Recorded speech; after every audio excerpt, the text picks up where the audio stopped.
Hello everyone, आज जो है हम मेंटल एबिलिटी 2017 का जो है क्वेश्चन करने वाले हैं बीएससी एजी का। तो चलिए सबसे पहले क्वेश्चन नंबर 1 को देखते हैं। क्वेश्चन नंबर 1 है यहाँ पे, term grey regulation is concern with. तो इसके ऑप्शन है आपके milk production, wool production, fish production and horticultural crops. तो इसका जो राइट आंसर हो जाएगा वो है वूल प्रोडक्शन। यानी ग्रे रेगुलेशन जो है वो कंसर्न किससे, यानी किसको बोलते हैं हम, वूल प्रोडक्शन को बोलते हैं। चलिए नेक्स्ट है क्वेश्चन नंबर 2। क्वेश्चन नंबर 2 है यहाँ पे, a certain number of balls can be divided equally among 2, 3, 4, 5, 6 and 7 players, what will be the least such number. बोल रहा है कि कुछ बॉल्स के नंबर हैं जो कि इक्वली हम डिवाइड कर पा रहे हैं, 2 अगर प्लेयर्स हैं तब भी, या फिर 3 प्लेयर्स हैं, 4 हैं, 5 है, 6 या 7 जो है, मतलब कोई भी प्लेयर के नंबर अगर रहते हैं इनमें से, तो उनमें जो है हम इक्वली उस बॉल्स को डिवाइड कर पा रहे हैं। तो उन बॉल्स का जो है नंबर बताना है, सबसे छोटा वाला जो नंबर होगा वो उसको बताना है। तो देखिए ऐसे केस में जो है हमें एलसीएम निकालना होता है, जब यानी लोएस्ट कॉमन फैक्टर, जो भी जितने भी टर्म्स होते हैं उनके लोएस्ट कॉमन फैक्टर निकाल लेंगे तो वो टर्म जो है सबसे डिवाइड हो पाएगा। तो यहाँ पर देखिए इस केस में हम क्या करेंगे, यहाँ पर जो है एलसीएम यहाँ पर निकाल लेते हैं। जैसे यहाँ पर क्या था आपका, 2 से लेकर 7 तक था, 2, 3, 4, 5, 6 एंड 7। तो यहाँ पे जो है एलसीएम अपनी सिंपल से निकालते हैं। सबसे पहले आपको पता होगा सिंपल और सबसे छोटा वाला टर्म से हम जो है इसको डिवाइड करते हैं। 2 से डिवाइड करेंगे तो यहाँ पे ये 1 हो जाएगा, 3, 2, 5, 3 एंड 7। फिर जो है अभी यहाँ पे फिर से अभी 2 है तो 2 से डिवाइड करेंगे, 1 हो जाएगा, 3, 1, 5, 3, 7। यानी जब तक कि सबसे लोएस्ट 1 ना आ जाए तब तक हम उसको कटाते जाते हैं। फिर अब 3 से करेंगे तो 1, 1 हो जाएगा, 1, 5, 1 एंड 7। ठीक है, नेक्स्ट हो जाएगा 5 से कटाएंगे तो 1, 1, 1 एंड ये 5 जो है 1 बार टाइम्स में कट जाएगा, फिर 1 एंड 7। और नेक्स्ट यहाँ पे जो है 7 से एक बार हो जाएगा, तो 7 देखिए लास्ट में जितने भी हैं सब 1, 1 हो जाएंगे। ठीक है, तो ऐसे यहाँ पे हो गए। अब जो जितने भी ये टर्म्स आते हैं इन्हीं को जो है हमें मल्टीप्लाई कर देना होता है, जिससे कि हमारा जो है आंसर आ जाता है लोएस्ट कॉमन फैक्टर। तो 2 × 2 × 3 × 5 × 7 कर देंगे यहाँ पे। ठीक है, तो जैसे ही हम यहाँ पे जो है करें, इसको करेंगे तो 2 4 हो जाएगा, 12 12 60 7 6 42 यानी 420। तो 420 जो इसका 420 जो है इसका राइट आंसर हो जाएगा। यानी लोएस्ट कॉमन जो फैक्टर है वो है 420। तो यहाँ पे जो इसका राइट आंसर जो हो जाएगा थर्ड वन यानी 420। चलिए नेक्स्ट क्वेश्चन देखते हैं। क्वेश्चन नंबर जो है यहाँ पे थर्ड है, in which of the following sector the maximum quantity of water is consumed in India.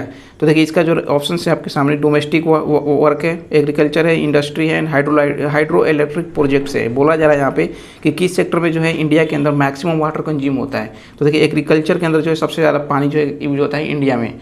तो जो है राइट आंसर जो हो जाएगा सेकेंड वन हो जाएगा, यानी कि एग्रीकल्चर। चलिए नेक्स्ट क्वेश्चन देखते हैं। क्वेश्चन नंबर जो है यहाँ पे 4। क्वेश्चन नंबर 4 है, 125% can also be written as. बोल रहा है कि 125% को हम किस तरह से और भी जो है डेसिमल फॉर्म में कैसे लिख सकते हैं। तो देखिए यहाँ पे सिंपल सा क्या करना है आपको, जो भी लिखा रहता है उसको लिखे ऊपर परसेंटेज जो रहता है, परसेंटेज हटाएंगे तो नीचे 100 आ जाता है। 100 से डिवाइड करेंगे तो कितना आ जाएगा आपका 125। तो इसका देखिए राइट आंसर जो है थर्ड वन हो जाएगा 1.25। तो ये बहुत ही आसान क्वेश्चन था। नेक्स्ट क्वेश्चन है क्वेश्चन नंबर 5। क्वेश्चन नंबर 5 यहाँ पे क्या बोलता है कि यहाँ पे है, if chair is coded as XSZRI and above is coded as ZYLEB, then how every will be written in the above code. बोल रहा है यहाँ पे जो चेयर को कोड किस तरह से किया गया है, दिया हुआ है, एबव को भी दिया हुआ है। तो बोल रहा है कि एवरी को हम किस तरह से कोड करेंगे। तो यहाँ पे देखिए सबसे पहले हम लिख लेंगे यहाँ पे जो चेयर, ऐसे क्वेश्चन में क्या है, सबसे पहले जो है चेयर आपको दिया हुआ है। ठीक है, तो यहाँ पर चेयर दिया हुआ है CHAIR। चेयर के जस्ट नीचे लिखेंगे यहाँ पे क्या है, XSZR एंड I। उसी तरह से एबोव का भी दिया हुआ था कोड, तो एबोव का भी लिख लेते हैं BOVE। अब एबोव में क्या है यहाँ पे ZYLE एंड V। अब आपसे पूछा क्या जा रहा था यहाँ पे कि EVERY, एवरी को किस तरह से कोड करेंगे। देखिए सबसे पहले E को हम क्या करेंगे, V लिखेंगे यहाँ पे। ठीक, फिर V को क्या लिखेंगे, V की जगह पे E लिखेंगे, फिर E की जगह पे V हो जाएगा। एंड R को क्या चीज़ से कोड किए थे पहले, यहाँ पे I एंड Y को। तो Y देखिए Y को क्या चीज़ से कोड किया गया है, B से। तो यहाँ पे हो जाएगा B। तो यहाँ पे क्या हो जाएगा VEVIB। तो यहाँ पे देखिए ऑप्शन कौन सा है, VEVIB, यानी सेकंड जो हो जाएगा इसका राइट आंसर हो जाएगा। तो ये जो है 5 का जो है सेकंड जो है राइट आंसर हो जाएगा, यानी B ऑप्शन जो है करेक्ट हो जाएगा। नेक्स्ट क्वेश्चन है क्वेश्चन नंबर यहाँ पे 6। क्वेश्चन नंबर 6 है, in code language hot filtered coffee is written as 1, 2, 3। यहाँ पे क्या बोल रहा है कि hot filtered coffee is written as 1, 2, 3। ठीक है, जो भी चीज़ लिखा जा रहा है वो उसी को जो है आपको सबसे पहले रिपीट कर लेना है यहाँ पे। नेक्स्ट यहाँ पे क्या बोल रहा है कि very hot day is written as 3, 5, 6, 3, 5 and 6। ठीक है, ये 2 कोड आपको दिया गया है। फिर थर्ड वन है कि day and night is written as day and night is written as 589। तो पूछ रहा है कि हाउ विल वेरी भी रिटन, तो वेरी को हम किस तरह से लिखेंगे, ये पूछा जा रहा है यहाँ से कि वेरी को हम किस तरह से लिखेंगे। तो देखिए सबसे पहले ऐसे क्वेश्चंस में क्या है, कॉमन चीज़ों को जो है हमें देखना होता है, बिकॉज स्पेशली ऐसा नहीं है कि हॉट या फिर कुछ जो है इसको कुछ एक टर्म या 2 टर्म से पता नहीं चलेगा। तो देखो यहाँ पे जो है सबसे पहले हम क्या करेंगे, हॉट को देखेंगे। ठीक है, अब देखिए दो सेंटेंस के अंदर हॉट है, एक यहाँ पे हॉट है, एक यहाँ पे हॉट है, तो दोनों के अंदर कॉमन कौन सा वर्ड है हम उसको सबसे पहले कैलकुलेट कर यहाँ पे देखेंगे। तो 3 देखेंगे, इसके अंदर भी है 3, इसके अंदर भी है, यानी हॉट का जो कोड है वो क्या है 3 है। नेक्स्ट हम देखेंगे यहाँ पे इन दोनों के अंदर, इस दोनों के अंदर क्या क्या चीज़ है। तो देखो यहाँ पे देखोगे यहाँ पे डे है और इसके अंदर भी डे आ रहा है, तो डे एंड डे को हम देखेंगे तो दोनों के अंदर क्या क्या कॉमन है। तो देखो 5 इसके अंदर भी है, 5 इसके अंदर भी है, यानी कि हम डे को किस तरह से कर रहे हैं, 5 से डोनेट कर रहे हैं। ठीक, तो आपसे पूछा जा रहा है कि वेरी को जो है हम किस तरह से करेंगे। तो देखो सबसे पहले आप सेकंड वाले वर्ड में जाएंगे। हॉट हमें पता चल गया, हॉट को क्या करेंगे 3, यानी थर्ड वन जो था। डे को हम किस तरह से किए थे, 5 से किए, 5 से जो है उसका कोड है 5, यानी 5 हो गया। तो बाकी कौन सा बचा, वेरी का कौन सा कोड हो जाएगा 6। तो राइट आंसर क्या हो जाएगा यहाँ पे 6। सो नेक्स्ट क्वेश्चन है क्वेश्चन नंबर 7। क्वेश्चन नंबर 7 देखते हैं यहाँ पे, बोल रहा है person start walking in the north direction and travel 5 kilometre. तो यानी डायरेक्शन वाले क्वेश्चन हैं, और डायरेक्शन वाले क्वेश्चन में देखिए सबसे पहले आपको क्या ध्यान देना होता है, जो डायरेक्शन यहाँ पे north, south, east and west, ये वाला चीज़ आपको ध्यान में सबसे पहले आना चाहिए। तो बोल रहा है कि ये person starts walking in the north direction and travel 5 kilometre, यानी कि नॉर्थ डायरेक्शन के अंदर जा रहा है और 5 किलोमीटर जा रहा है। ठीक है, तो ऊपर की तरफ हम बनाएंगे यहाँ पे एरो और 5 किलोमीटर गया। फिर and travel 5 kilometre, then he turns to his left and walks 10 kilometre, left में जा रहा है, यानी लेफ्ट की तरफ जा रहा है और 10 किलोमीटर जा रहा है। तो इस तरह से जाएंगे 10 किलोमीटर लेफ्ट के अंदर, ये 5 किलोमीटर जो नॉर्थ गया, फिर उसके बाद लेफ्ट गया। And then he turns to his left and covers a distance of 5 kilometre. फिर बोल रहा है कि इधर जाने के बाद, लेफ्ट जाने के बाद फिर वापस इसका लेफ्ट है, इसका लेफ्ट जो है नीचे की तरफ आएगा, और फिर बोल रहा है यहाँ पे कितना गया है, ये 5 किलोमीटर गया है वापस से जो है, and cover distance of 5 kilometre, 5 kilometre फिर वापस से लेफ्ट गया है। तो बोल रहा है कि how far is he from his starting point, बोल रहा है कि स्टार्टिंग पॉइंट से वो कितना दूरी पे है। तो बस ये आपको कैलकुलेट करना है, ये वाला दूरी कैलकुलेट करना है। तो देखो सबसे पहले ये 5 इधर गया था, 10 इधर गया था, फिर 5 वापस आ गया, तो ये जितना ऊपर गया उतना नीचे आ गया, यानी नेट कितना बचा है यहाँ पे, यही वाला, तो ये इसके बराबर हो जाएगा, यानी 10 किलोमीटर। तो ये बहुत ही आसान क्वेश्चन था, इसका जो ऑप्शन आप देखोगे यहाँ पे 10 किलोमीटर दिया हुआ है, राइट आंसर हो जाएगा 10 किलोमीटर। चलिए नेक्स्ट क्वेश्चन देखते हैं, क्वेश्चन नंबर जो है क्वेश्चन नंबर 8। क्वेश्चन नंबर 8 है यहाँ पे। क्वेश्चन नंबर 8 के अंदर है, ये रो वाले क्वेश्चन है। In a row of 40 students, Mahesh is 28 from the left and Suresh is 25 from the right. बोल रहा है सबसे पहले तो 40 लड़के हैं यहाँ पे, टोटल कितने लड़के हैं यहाँ पे 40। ठीक, बोल रहा है कि Mahesh is 28 from the left से, मान लो यहाँ से हम जो है इसको लेफ्ट मानते हैं, तो लेफ्ट से कोई भी ऐसा कुछ नहीं है कि लेफ्ट एक मानोगे या फिर राइट, कोई भी मान सकते हो आप, ऐसा नहीं है कि इसको राइट ही मानेंगे या फिर लेफ्ट मानेंगे। अगर जिसको भी मानते हो बस याद रखना कि उसको राइट मानेंगे, लेफ्ट मान लेते हैं। यहाँ से बोल रहा है कि यहाँ से जो है महेश का रैंक कितना है, 28 नंबर पे है Mahesh from the left, and Suresh is 25 from the right, यहाँ से। अब राइट ये हो गया, तो यहाँ से बोल रहा है कि सुरेश जो है 25 नंबर पे, यहाँ से जो है ये 25वां रैंक आएगा। तो इधर से क्या होगा, तो जब भी याद रखना कि रैंकिंग के केस में क्या होता है कि जब भी हम एक तरफ से गिनते हैं तो जो भी रैंक होता है, मान लो कि अगर n रैंक है, या फिर जो भी मान लो कि 10 स्टूडेंट्स के अंदर जो भी रैंक आता है, मान लो n रैंक है, तो जब उल्टा हम गिनते हैं तो n-1 वहाँ पर कर लेते हैं, मतलब एक घटा के ही कर लेते हैं। ठीक है, सो यहाँ पे आप देखोगे कि नेक्स्ट जो था सुरेश यहाँ से राइट से बोल रहा है कि कितने नंबर पे, 25वें नंबर पे। तो लेफ्ट से गिनते समय क्या करते हैं, सॉरी यहाँ पे n+1 कर देते हैं। जैसे क्या होता है 40 करेंगे, 40 में से हम क्या करेंगे 25 घटाएंगे, कितना हो जाएगा 15 आएगा। लेकिन जब इधर से जो 25वां रैंक आ रहा था, तो इधर से कितने टोटल स्टूडेंट कितने थे 40 से, यहाँ से इधर से मतलब कितने इसके स्टूडेंट्स इधर कितने बचे हुए हैं, 15 बच गए हैं। तो इसका खुद का रैंक कितना होगा, 15 के बाद आएगा ना, यहाँ पे 16 एक एक्स्ट्रा आएगा, तो n+1 कर देते हैं अभी कभी भी। मतलब याद रखना कि एक साइड में जो भी रैंक होता है, जैसे इसका 28 इधर से रैंक था, इधर से करते इसमें कितना 12 आना चाहिए था। तो एक जो है हम हमेशा जो है मतलब जब उल्टा चलते हैं तो बढ़ा के लिखते हैं। तो याद रखना कि इधर से जब भी, जैसे यहाँ से इसका लेफ्ट से 25वां रैंक पर आ रहा था, यानी यहाँ पे 25वां इसका रैंक आ रहा था, तो इधर इसके कितने स्टूडेंट हैं 15 स्टूडेंट्स और यहाँ पे हम बचे हुए हैं। तो 15 स्टूडेंट तो ऑलरेडी इसके इधर हैं और ये खुद आएगा इसके 15 के बाद आ रहा है, यानी 16वें स्थान पर इसका आ रहा है। तो इधर से कितना हो जाएगा 16 नंबर पे आ गया। तो अब यहाँ पे देखिए, ध्यान से देखेंगे यहाँ पे, तो सुरेश का जो है रैंक यहाँ पे 16 आ गया। वहीं हम देखेंगे महेश का रैंक कितना था 28। अब क्या है आगे क्वेश्चन देखते हैं। If Dinesh is seating just exactly in between them, बोल रहा है कि दिनेश इन दोनों के बीच में है, इन दोनों के बीच में, पूरे स्टूडेंट्स के बीच में नहीं। तो याद रखेंगे यहाँ पे क्या है कि इन दोनों के बीच में बोल रहा है, यानी 16वां रैंक और 28 रैंक के बीच में है। In between them what will be the position of Dinesh from the left, बोल रहा है कि लेफ्ट से दिनेश का जो है क्या पोजीशन आएगा। तो देखो सबसे पहले इन दोनों के बीच में हम गैप देख लेंगे कितना है। तो गैप देखोगे 16 और 28 के बीच में कितना गैप आ जाएगा 12 स्टूडेंट्स का, यानी कि दोनों के बीच में आएगा यानी क्या, इस 12 स्टूडेंट्स का गैप है, यानी बीच कितना हो जाएगा 6, कोई यहाँ से 6 आगे या इससे 6 पीछे होगा, ठीक है, तभी तो दोनों के बीच में आएगा। तो देखो 16 इसका ऑलरेडी था, 16 + 6 कर देंगे कितना हो जाएगा 22। तो यानी कि इधर से अगर हम देखते हैं लेफ्ट से, तो इसका कितना रैंक आना चाहिए 22वें नंबर पे। तो ये दोनों के एग्जैक्टली मिड में आएगा। 22 नंबर आप देखोगे कि 16 और 28 के जो एग्जैक्टली मिड पे आएगा। तो इसका जो राइट आंसर हो जाएगा क्या हो जाएगा 22। नेक्स्ट क्वेश्चन है क्वेश्चन नंबर यहाँ पे 9। क्वेश्चन नंबर 9 है ए मदर इज, सॉरी यहाँ पे ए इज मदर ऑफ बी, बोल रहा है कि ए जो है मदर है बी की। तो एक हम जनरेशन सीधे नीचे गैप नीचे लेके जाते हैं, जब भी जनरेशन गैप होता है तो नीचे लिखते हैं या फिर नहीं तो साइड में लिखते हैं। सी इज सन ऑफ, यहाँ पे क्या बोल रहा है कि सी इज सन ऑफ ए, इसका सी बेटा है, ठीक है। अब डी इज ब्रदर ऑफ ई, अब डी इज ब्रदर ऑफ ई, तो डी एंड ई कहीं रिलेशन तो इनसे मिल नहीं रहा है, तब आगे स्टेप सकते हैं। E is daughter of B, इसका जो है बेटी है क्या है, E is daughter of B, E जो है इसकी बेटी है, ठीक है, बी की।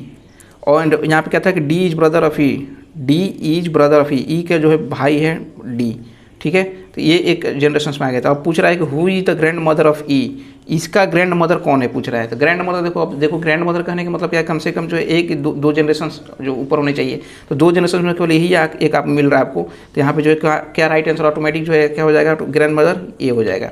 तो फर्स्ट ऑप्शन जो है राइट हो जाएगा यहाँ पे। जो क्वेश्चन यहाँ पे देखो फर्स्ट ऑप्शन जो है यहाँ पे राइट हो जाएगा।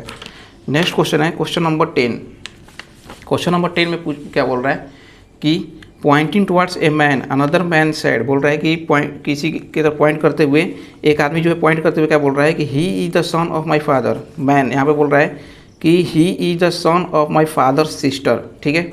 अब यहाँ पे देखिए क्या है, यहाँ पे बोल कह रहा है कि he is the son of my, he यहाँ पे क्या है कि पॉइंट टुवर्ड्स ए मैन, एक मैन की तरफ, मैन को हम एम से डिनोट करते हैं।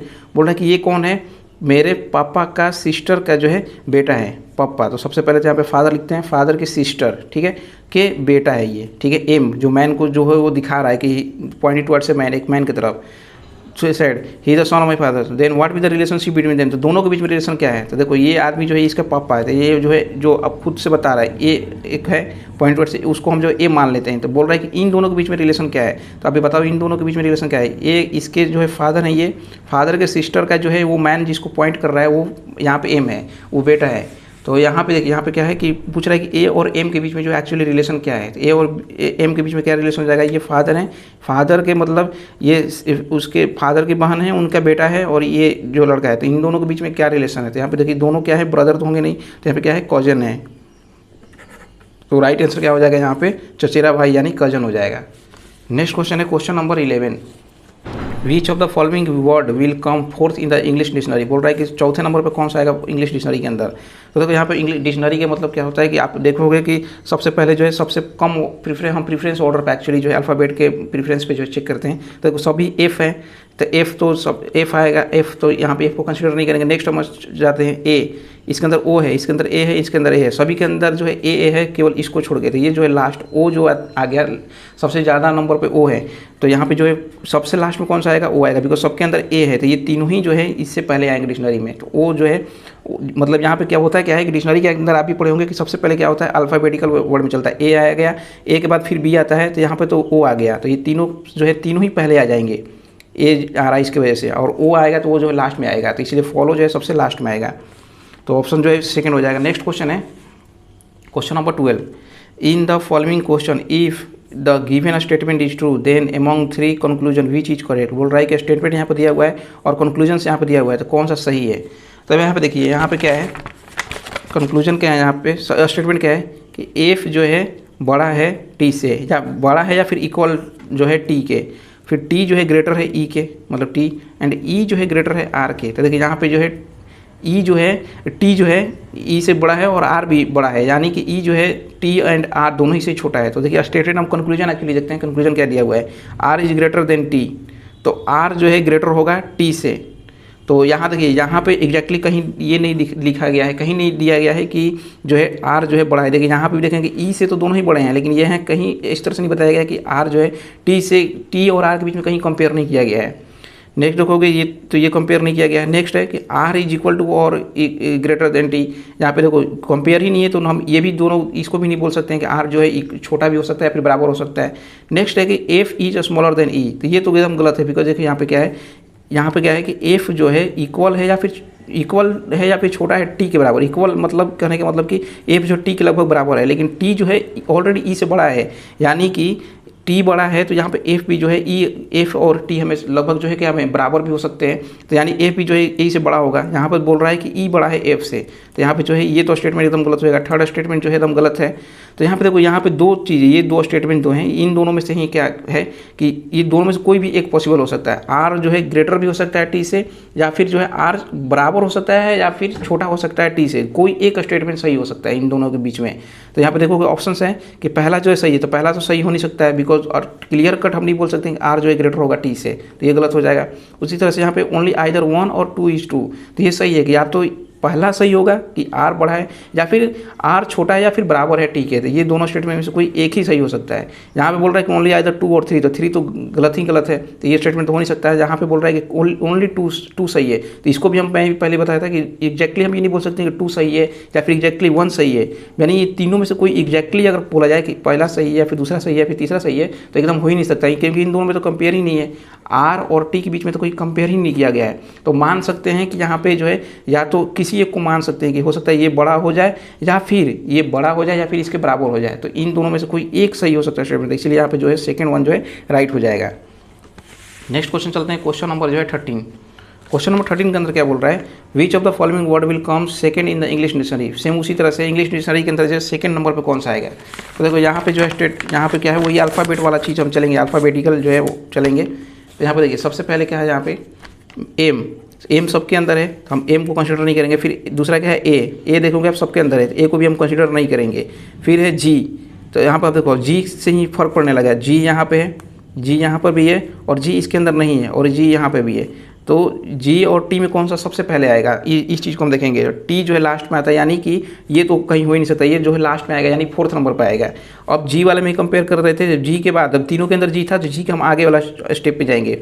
अब यहाँ पे देखिए जी के बाद आगे वाला क्या था, यहाँ पे क्या है आई, यहाँ पे क्या है एन, और यहाँ पे क्या है एन। तो एन और एन में देखो आई जो है पहले आता है, आई पहले आएगा, यानी नंबर 1 पे तो इसको हो जाए, ये हो जाएगा। और इन दोनों के अंदर ही एन है, तो एन और इसके अंदर भी, यानी मैग्नीफाई हो गया। दूसरा क्या हो गया, मैग्नेटिक। इन दोनों के अंदर देखो यहाँ तो क्या है, सेम था, एन दोनों के अंदर है। अब एन के बाद क्या था, यहाँ पे आई आ रहा है, और यहाँ पे क्या है ई आ रहा है। अब हम चेक करेंगे, देखो फर्स्ट नंबर तो हमको पता चल गया कि मैजिकल है। तो अब इन दोनों में कंपेयर करेंगे, तो देखो आई पहले आता है या फिर ई पहले आएगा, बिकॉज एन तक तो कंपेयर हो चुका है, एन तक हम कंसीडर ही नहीं करेंगे यहाँ पे। तो आई और ई के अंदर कौन पहले आएगा, ई पहले आएगा। ई पहले आने का मतलब क्या हो गया यहाँ पे कि आप चेक करोगे कि ई पहले आने का मतलब कि ये जो है अल्फ़ाबेटिकल वर्ड में, ये डिक्शनरी के अंदर ये पहले आएगा, यानी मैग्नेटिक जो है पहले आएगा मैग्नीफाई से, तो ये जो है 2 नंबर पे हो जाएगा। उसी तरह से ये 3 नंबर पे हो जाएगा, और ये तो 4 नंबर पे था ही। तो ये जो सेकंड पूछा था कि कौन सा सेकंड नंबर पे आएगा, तो ये हो जाएगा मैग्नेटिक। तो राइट आंसर जो हो जाएगा मैग्नेटिक हो जाएगा। नेक्स्ट क्वेश्चन है क्वेश्चन नंबर यहाँ पे 14। क्वेश्चन नंबर 14 क्या है, यहाँ पे बोल रहा है कि there are a sequence of 4 figures following some pattern as given. बोल रहा है कि 4 फिगर दिया गया है और कुछ फॉलो कर रहे हैं पैटर्न्स को। तो बोल रहा है कि कौन सा, what will be the 5th figure in that sequence out of the following. बोल रहा है कि 5th फिगर कौन सा होगा। तो देखो सबसे पहले यहाँ पे चेक करते हैं हम, यहाँ पे देखो यहाँ पे क्या है कि ये जो फिगर है इस सभी के अंदर देखोगे जो फिगर है वही उसी का डार्क साइड है, डार्क करके उसको रखा गया है, ठीक है, पहला नंबर। तो हम ऑप्शंस काटना अगर चाहें इसमें से, तो देखो सबसे पहले तो ये नहीं होगा, बिकॉज ये फिगर इसका नहीं है। बाकी सब में तो है, ये दोनों फिगर ही नहीं होंगे, बिकॉज डार्क पहला नंबर इसके अंदर डार्क नहीं है, इसके अंदर डार्क है, लेकिन अपोजिट यही सेम फिगर नहीं है। अब इन दोनों के अंदर तो है, लेकिन फिर अब इन दोनों को हम किस तरह से कंपेयर करेंगे। तो देखो यहाँ पे क्या है, आप चेक करोगे कि जो भी फिगर इसको हॉरिजॉन्टल इसका फिगर बन रहा है और इसी को डार्क किया जा रहा है। यहाँ पर भी देखोगे जैसे क्या था, ये सर्किल, ये सेमी सर्किल था, तो इसी के जस्ट हॉरिजॉन्टल एक हम फिगर बना रहे थे और इसी को जो है डार्क करके इसके अंदर रख दे रहे थे, ठीक है। उसी तरह से देखोगे स्क्वायर, ये जो रेक्टेंगल था, रेक्टेंगल को भी जो है हम यहाँ पे बना रहे थे डार्क करके, इसको यहाँ पे रख दे रहे थे। सेम उसी तरह से देखोगे इसको भी, तो उसी तरह से यहाँ पे हम देखेंगे इन दोनों के अंदर हम कंपेयर करना है, तो इनके देखो हम रखेंगे यहाँ पे इस तरह से, तो क्या बनेगा यहाँ पे इस तरह से कुछ बनेगा। हमें क्या करना है, इसी को वहाँ पर रखना है, तो वापस से हम किस तरह रखेंगे, इसी को हमें रखना पड़ेगा यहाँ पे। तो यहाँ पे तो अपोजिट देखोगे, ये कॉर्नर जो था, ये कॉर्नर क्या हो जाएगा, इसी कॉर्नर, ये कॉर्नर ऊपर ही आना चाहिए, लेकिन यहाँ पे देखोगे अपोजिट आ गया है, तो ये तो होगा नहीं, ठीक है। सॉरी, यहाँ पे देखिए, यहाँ पे, हाँ, यहाँ पे देखो ये कॉर्नर जो है ऊपर आना चाहिए था यहाँ पे, लेकिन यहाँ पे देखोगे क्या है, कॉर्नर नीचे चला गया है ये वाला, तो ये तो होगा नहीं। फिर यहाँ पे जो करोगे, यहाँ पे देखो क्या है, इसके अंदर जब हम बनाएंगे इस तरह से, तो सेम वापस से रिपीट होगा, यही सेम फिगर यहाँ पर रिपीट होगा, और इसको फिर यहाँ पर रखेंगे भी तो इसी तरह से यही रखा जाएगा। तो देखो यहाँ पे जो है देखोगे कि यही सेम, या इसका जो है प्रतिबंध बना, मतलब वो जो है इस तरह से बनाएंगे, तो यही इसको डार्क करके यहाँ पर रख दिया गया, लेकिन जब इसको हम बनाएंगे तो कुछ इस तरह से ऊपर बनता है, तो इसको रखना चाहिए था ऊपर में, यहाँ पे जो कॉर्नर आना चाहिए था, लेकिन यहाँ पे कॉर्नर नहीं आ रहा है, इसलिए जो है पर राइट आंसर क्या हो जाएगा, यहाँ पे 4th वन हो जाएगा। तो 14th का जो है 4th राइट आंसर हो जाएगा।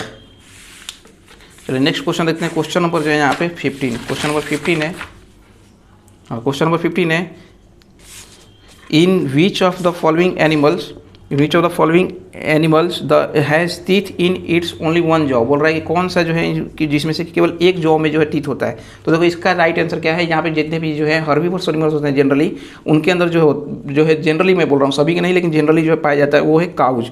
तो यहाँ पे हर्बीवोर्स देखो कि काऊ है, तो काऊ के अंदर जो है जनरली मैं इसलिए बोल रहा हूँ कि बिकॉज यहाँ पे देखो कि डोंकीज को भी कई लोग बोलेंगे फिर कि डोंकी का ये सब है, तो यहाँ पे देखो काऊ जो है इसके अंदर जनरली जो पाया जाता है, जो दूध देने वाले जितने भी लगभग होते हैं उनके अंदर जनरली देखा गया है।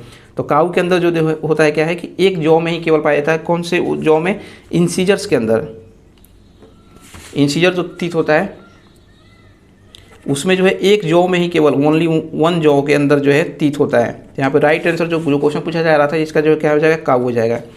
नेक्स्ट है विच of the following crop is also a source of edible oil. बोल रहा है कि नीचे जो दिए गए हैं जैसे पर्ल मिलेट है, वीट है, मेज है एंड पी है, इनमें से किसको जो है हम जो है एडिबल ऑयल के रूप में भी यूज करते हैं। तो यहाँ पे देखिए इसका जो राइट आंसर हो जाएगा यहाँ पे जो है मेज को जो है हम यूज करते हैं एडिबल ऑयल के लिए भी। ऑयल भी जो है यहाँ पर जो है इसका निकालते हैं, जब होता है इसका उसका यूज करते हैं निकालने के लिए।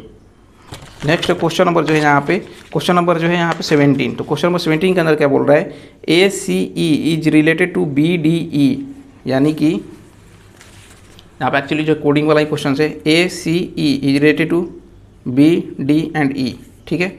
Next in the same way F, H and J is related to which of the following. बोल रहा है कि F, H, J को हम किस तरह से रिलेट करेंगे। तो ये बहुत ही सिंपल है, यहाँ पे देखो क्या है, A है तो A के जस्ट एक हम एक बढ़ा देते हैं, B हो जाएगा, C के बाद D एंड E के बाद यहाँ पे सॉरी यार F है, सॉरी यहाँ पे जो है F दिया हुआ है तो F हो जाएगा, तो E के बाद F। तो इसी तरह से F के बाद क्या हो जाएगा G, H के बाद I, J के बाद K। तो यहाँ पे जो है GIK, तो यहाँ पे ऑप्शन देखो कौन सा है, 4th वन, 4 जो है GIK हो जाएगा राइट आंसर। तो सिंपल से कोडिंग यहाँ पे आए थे, तो बहुत ही सिंपल क्वेश्चन हो जाएगा। नेक्स्ट क्वेश्चन है क्वेश्चन नंबर 18। क्वेश्चन नंबर 18 जो है थोड़ा सा मैथ वाला क्वेश्चन है, सिंपल ही क्वेश्चन ये भी है। यहाँ पे है क्या कि income of A is 25% more than the income of B। बोल रहा है कि A का जो इनकम है 25% ज़्यादा है किससे, B से। Income of B in terms of income of A is, बोल रहा है कि इनकम B का बताइए टर्म्स ऑफ इनकम A के। तो बहुत ही सिंपल है, मान लेते हैं कि B का जो इनकम है, B इनकम हम क्या मान लेते हैं, यहाँ पे B के इनकम को हम जो है B मान लेते हैं, B के इनकम को B या फिर X मान लो, कुछ भी हम यहाँ पे जो है कर सकते हैं, X मान लेते हैं। तो A का इनकम क्या हो जाएगा, A का इनकम क्या हो जाएगा, B का इनकम प्लस इस B का 25% ऑफ X बाई 100, ठीक है। यानी B प्लस कितना हो जाएगा 25 और सॉरी यहाँ पे जो कट जाएगा 4, तो X बाई 4 हो जाएगा। तो B कितना था, X था यहाँ पे, तो हम X लिख देते हैं यहाँ पे, सॉरी यहाँ पे जो है B को हम क्या कर लेते हैं X प्लस X बाई 4, यानी 4X by sorry 5X by 4, ये कुछ हो गया, ठीक है। अब हम क्या करते हैं, अब क्या बोल रहा है यहाँ पे कि इसको किस टर्म्स में बताना है आपको, sorry income of B in terms of income of A। बोल रहा है कि B के जो है टर्म कितना हो जाएगा, A के टर्म से बताना है। तो A कितना था यहाँ पे, A जो है कितना है 5X बाई 4, ठीक है। तो B के सॉरी यहाँ पे क्या है, B का जो है बताना है आपको A के टर्म्स में, तो B का क्या है एक्चुअली X ही है, बी का इनकम क्या है x है यहाँ पे, तो हम x के जगह पे b भी लिख सकते हैं यहाँ पे, तो 5b/4 लिख लेते हैं, मानी ये जो है x है किसका है, b का ही इनकम था। तो अब क्या करेंगे कि b का इनकम पूछ रहा है a के टर्म्स में, तो जिसके भी टर्म्स में पूछता है यानी इसके साइड में कुछ भी नहीं, इसके साइड के सारा चीज़ जो है हमें अपोजिट में भेज देना होता है। तो 5b/4 = a दिया हुआ है यहाँ पे, ठीक है, ये वाला पार्ट दिया हुआ है। हम क्या करेंगे सारा इधर का जो है अपोजिट में भेज देंगे, तो इसका जो है इसके टर्म्स में आ जाएगा, तो क्या हो जाएगा b = 4a/5, ठीक है, 4a/5। और 4a/5 जो करेंगे तो सॉरी यहाँ पे 4a/5 कर देते हैं, तो b का जो इनकम कितना हो जाएगा 4a/5, यानी 4/5 ऑफ a टाइम्स आ रहा है। तो इसको परसेंटेज में करने के लिए क्या कर देंगे हम 100 से गुना कर देते हैं, तो कितना हो जाएगा 100 से गुना करने के बाद 20 यानी 80% ऑफ a, यानी कि 80% कितना हो जाएगा a का। तो आपसे पूछ रहा था कि टर्म्स ऑफ इनकम a के टर्म्स में कितना हो जाएगा, तो यहाँ पे क्या हो जाएगा 80%, तो राइट आंसर क्या हो जाएगा यहाँ पे 80।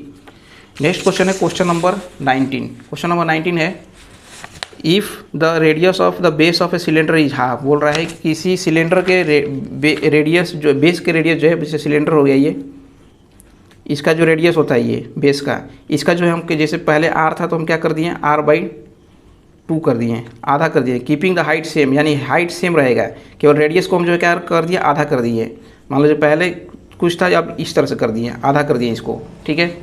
तो बोल रहा है कि what will be the ratio of the volume of the reduce cylinder, reduce मतलब इसका रेशियो निकालना है, इसके सिलेंडर का वॉल्यूम टू द ओरिजिनल, फिर इससे मतलब इसका रेशियो निकालना हमको, इसका जो दोबारा जो नया बनेगा रिड्यूस सिलेंडर का किसके कंपेयर करना है, ओरिजिनल से, इससे कंपेयर करना है। तो सबसे पहले दोनों का हम जो वॉल्यूम निकाल लेते हैं। तो सबसे पहले देखिए इसका वॉल्यूम क्या होगा, सॉरी यहाँ पे ओरिजिनल का वॉल्यूम क्या हो जाएगा, ओरिजिनल का वॉल्यूम क्या हो जाएगा, आपको पता है कि πr² इंटू एच करते हैं, πr² हो जाएगा ये इंटू एच हाइट, ठीक।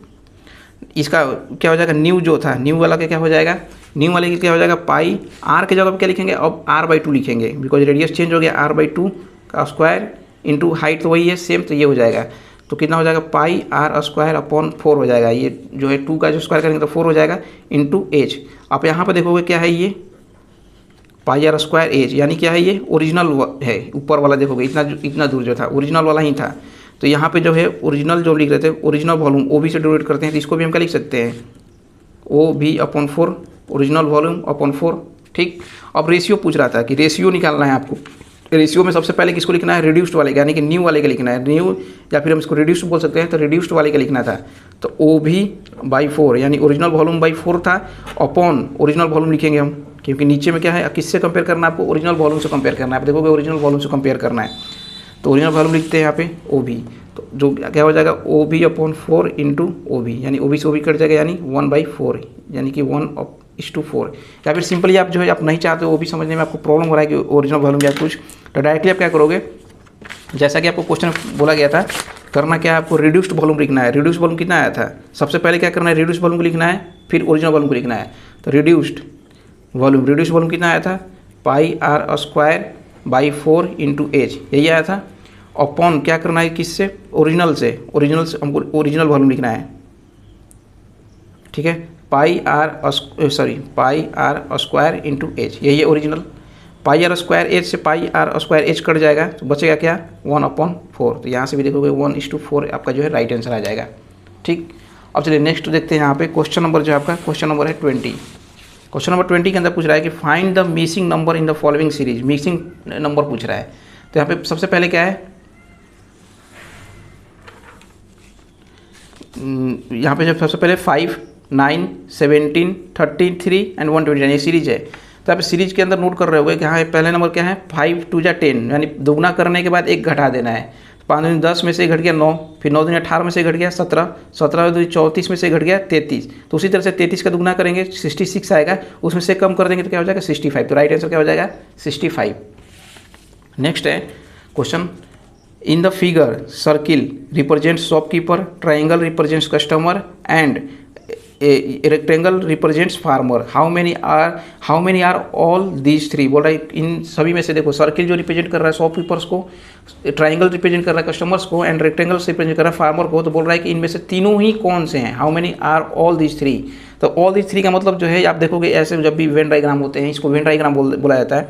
तो वेन डायग्राम के अंदर जो तीनों ही के बारे में पूछा, यानी तीनों एक जो है इन तीनों के अंदर कोई पढ़ रहा होगा। आप देखोगे कि थ्री जो है यहाँ पे ये सर्किल के अंदर भी आ रहा है, रेक्टेंगल के अंदर भी आ रहा है और ट्राइंगल के अंदर भी आ रहा है। बाकी आप कोई भी देखोगे कि नहीं आ रहा है। यहाँ पे जो ऑप्शन क्या हो जाएगा, थर्ड वन जो है राइट हो जाएगा।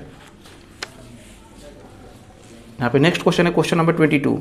The length of the minute hand is 14 centimetre. बोल रहा है कि लेंथ जो है मिनट हैंड का वो कितना है, 14 सेंटीमीटर है। ठीक है, अब बोल रहा है what will be the area covered by minute hand in 1 minute. बोल रहा है कि एरिया जो कवर किया जाएगा 1 मिनट में मिनट हैंड द्वारा वो कितना होगा। तो देखो सबसे पहले यहाँ पे जो है लिख लेते हैं। यहाँ पे देखो ये सिंपल क्वेश्चन है, आपको सिंपल सा जो है एरिया का थोड़ा सा कंसेप्ट आना चाहिए। बोल कह रहा है यहाँ पे लेंथ आपको दिया हुआ है, लेंथ कितना दिया हुआ है 14 सेंटीमीटर मिनट हैंड का। एरिया बोल रहा है कवर कितना होगा। ठीक है, तो देखो एंगल सबसे पहले निकाला था कि एंगल एक्चुअली कितना वो कवर करेगा। तो एंगल आपको पता होगा कि 1 मिनट में, सॉरी कितना दिया है, what will the area cover in 1 minute. हाँ 1 मिनट के अंदर जो है कवर कितना करेगा। तो आपको पता है टोटल 360 डिग्री होता है, अपन कितना 360 डिग्री टोटल जो है घड़ी के अंदर कितना होता है, ये टोटल 360 डिग्री होता है। और टोटल कितना मिनट होता है, 60 मिनट, 60 मिनट में डिवाइड होता है। तो 60 से अगर हम डिवाइड कर देते हैं तो कितना आ जाएगा, 1 मिनट का आ जाएगा मुझे कि 1 मिनट के अंदर कितना वो एंगल ट्रैवल करेगा, यानी कितना हो जाएगा, सॉरी 6 डिग्री। ठीक है, यानी कि 6 डिग्री ट्रैवल करता है 1 मिनट के अंदर।